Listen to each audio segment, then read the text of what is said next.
All right, Aaron, welcome to Rule Vision. Pleasure to have you on the show. And I was looking forward to speaking to you for quite a while. It was in the making for a month or so. When I typed in your name into Google, it came up with OpenLaw, and then there's Tribute Labs and NFTs and Web3 and DAOs. So all that exciting stuff that's circulating around the metaverse and blockchain technologies these days. And a lot of these things are, to be quite frank, still confusing. Sometimes I look at DAOs and I ask myself, what are the use cases? Is this experimental? Is there a use case? Is this a fugazi? So pretty cool for you to be on. You can enlighten us and tell us your view of the world and where this is all going. But maybe before we start, give us some background. I mean, how did you get into the space and how did you move into the DAO and NFT space? Yeah, and thanks so much for having me, Moritz. It's really great to be here.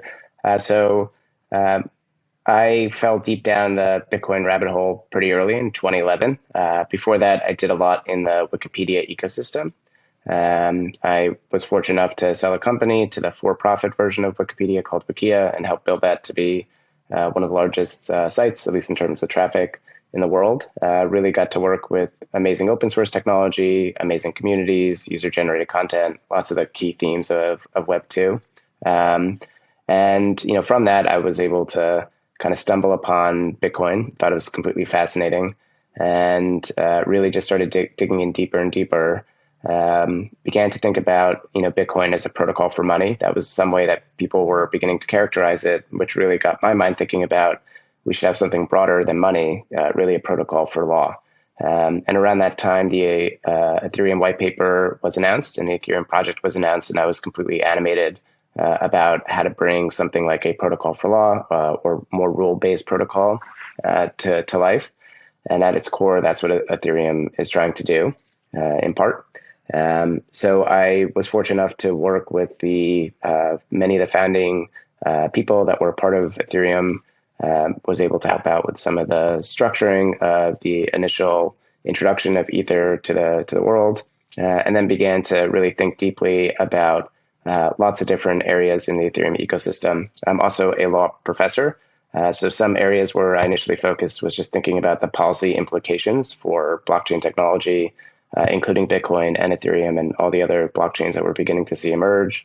And part of that, I really thought about this intersection between smart contracts, or these code-based rules that you can apply to assets, and legal agreements, because that's in many ways what lawyers do, right? They structure how assets are going to move around the globe in different ways to kind of manage risk. That manifested in a project called OpenLaw after I co-authored a book on blockchain law and policy, and started to build out some technology based on the research that I did. OpenLaw does what we were hoping it could do, which is we turn legal contracts or these paper-based agreements that rule the financial world and our lives more generally into data objects that you can read and write and interact with blockchains with.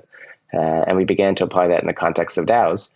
And at this point, through a company called Tribute Labs, we've supported, I think, 9 DAOs up to this point. So lots of areas that we can go into, Moritz, if you want to talk about DAOs, if you want to talk about smart contracts. Hopefully we won't spend too much time talking about the boring legal parts of it, but happy to dive into that as well. All of the above, but maybe just very briefly. I think open law is interesting because you can put a legal agreement into a smart contract. But what I wanted to ask you is, to what extent are people actually using that? I mean, it's available, but let's say you and I wanted to enter into a legal agreement. Let's say I provide consulting services to you. It's kind of like a simple SLA type of thing. We could exchange that within a day, have it signed, and be good with that.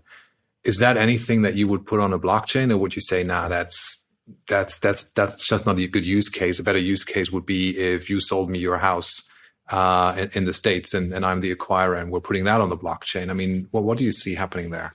Yeah, the answer is I don't think consumers are ready for pure digital contracts. I think the legal industry and lawyers are naturally conservative in how they approach things and how they change things. And that's a good thing, right? You want some stability. And in many ways, that's one of the core functions that law provides.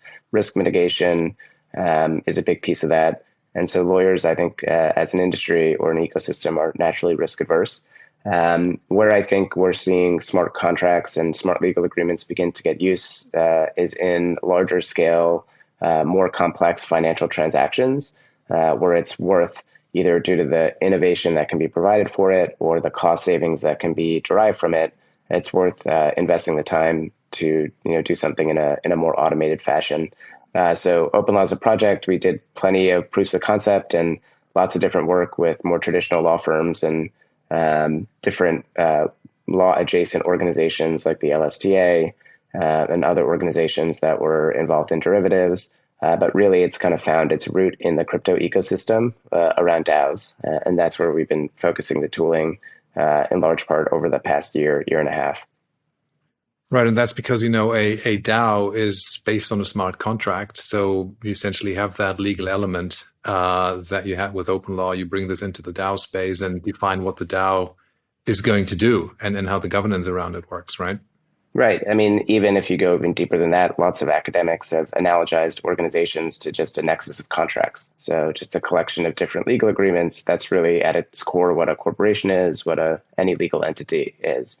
It's just an interlacing, interwoven collection of contracts. So DAOs are a good place to begin to experiment with kind of the bleeding edge of this technology. And what we found is by combining easy to use and automate legal agreements with the power of smart contracts, you're able to build flatter organizations that I think have a shot at transforming how we organize fund or fund-like structures, whether that's Silicon Valley style venture capital funds, hedge funds, production companies in Hollywood, and I imagine over time, even more service-based organizations as well. So it's a really broad mantle when you start to think about organizations. And it's something that, has a shot. And I think it's still too soon to know the complete perimeter of what DAOs can do, but it has a shot to be incredibly transformative. Yeah, it's super new. I mean, decentralized autonomous organizations, the use cases that I can see is, like you said, it's kind of like, fund of fund type of structures in the digital asset space where you have a DAO that manages, say, a pool of assets. Those assets could be digital tokens, they could be NFTs. I think you have a project in that space called Flamingo. So it's kind of like this hedge fund, alternative investment, or in digital investment space in general that could move there. And then everybody has a say, everybody has a stake, and that thing can move. Where do you think are the limitations for DAOs? This sometimes to me is kind of like, what's the spectrum of application? Where does it make sense in your opinion? And what could be areas where you would say, well, look, I mean, the traditional forms of a corporation where you have a CEO and that CEO just, calls the shots and it's all quicker, but there's a hierarchy and not as flat as a DAO would be. Where could that make more sense? Yeah, and I think you're going to see both. Nothing in this world is binary, right?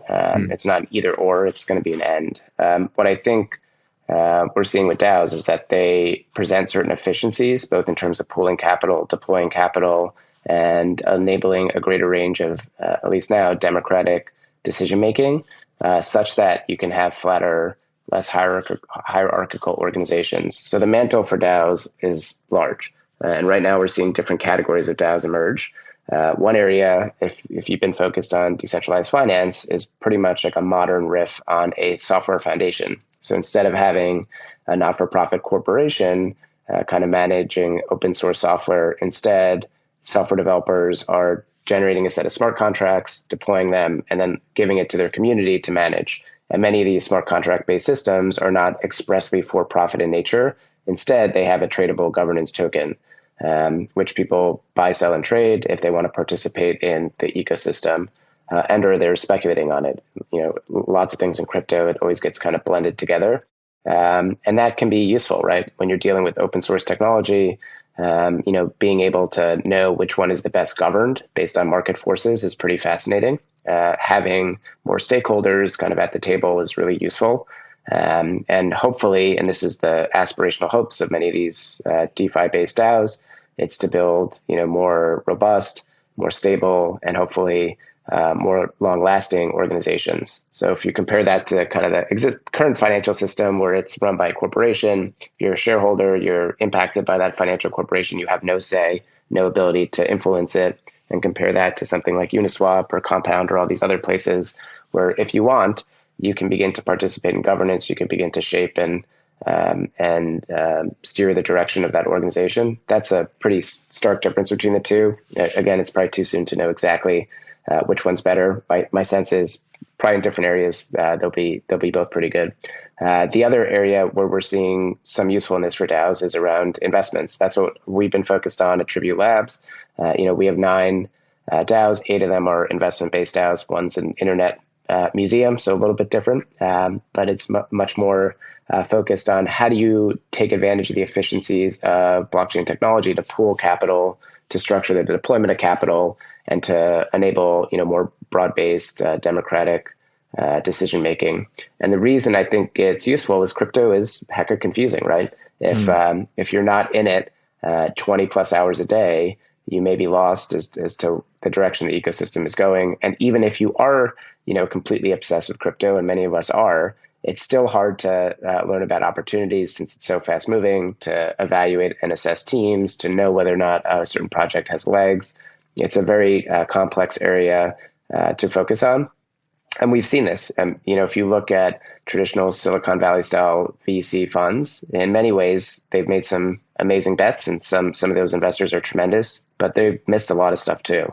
Ethereum being a great example, where very few, if not any of those funds, were able to kind of spot that Ethereum was going to be as impactful as it has been. So by banding together in a group, by relying on more democratic decision making, by not placing kind of perimeters or boundaries around where people are located, by permitting people to operate potentially as a pseudonym, even though their information may be provided to us on the company level, you can begin to open up this kind of broader conversation and hopefully get better decision making. And I think that's what we're seeing in our investment DAOs.